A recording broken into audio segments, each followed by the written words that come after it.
163 Facebook accounts, 485 pages, 17 groups, and 16 Instagram accounts, all found to be connected to the Myanmar military. Myanmar argues that these accounts were not removed on the basis of human rights concerns or hate speech.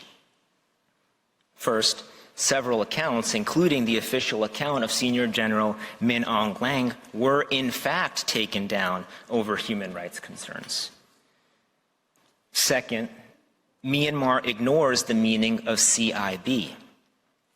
According to Mr. Gleischer's testimony, quote, Meta considers CIB to be coordinated efforts to manipulate public debate for a strategic goal where fake accounts are central to the operation, end quote. In other words, Meta determined that the Myanmar military was disguising its identity through these accounts to manipulate the public. Here, the goal of its manipulation was to spread anti-Rohingya hate propaganda. Meta's findings were confirmed by the independent investigative reporting by the New York Times in October 2018. Based on information obtained from former military officials, researchers, and civilian officials in Myanmar, the Times reported that hundreds of members of the Myanmar military were the prime operatives behind a systematic campaign on Facebook that stretched back half a decade and that targeted the country's mostly Muslim Rohingya minority group.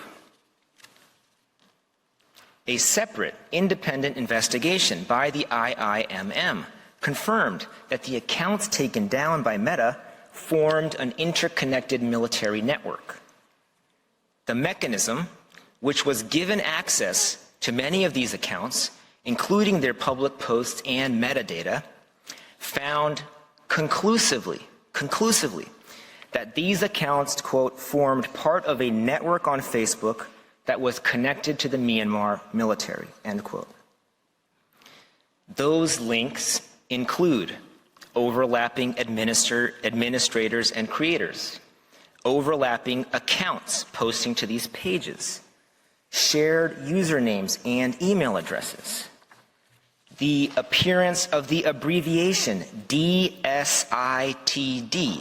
for the Defense Services Information Technology Department in email addresses used to register the accounts, and overlapping additional metadata like digital cookies and IP addresses connected with the Myanmar military.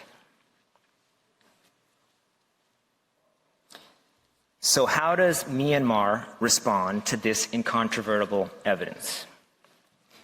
You can see on your screens now a passage from paragraph 1137 of Myanmar's rejoinder.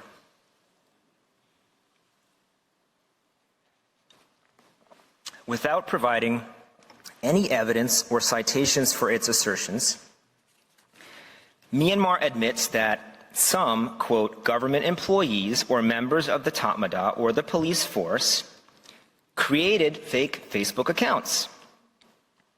Then it suggests that a few of them, quote, may have used office internet connections to do so.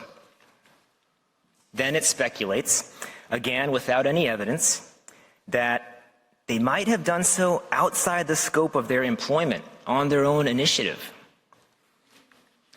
And as usual, Myanmar concludes with another sweeping denial with no evidence whatsoever and an equal amount of credibility.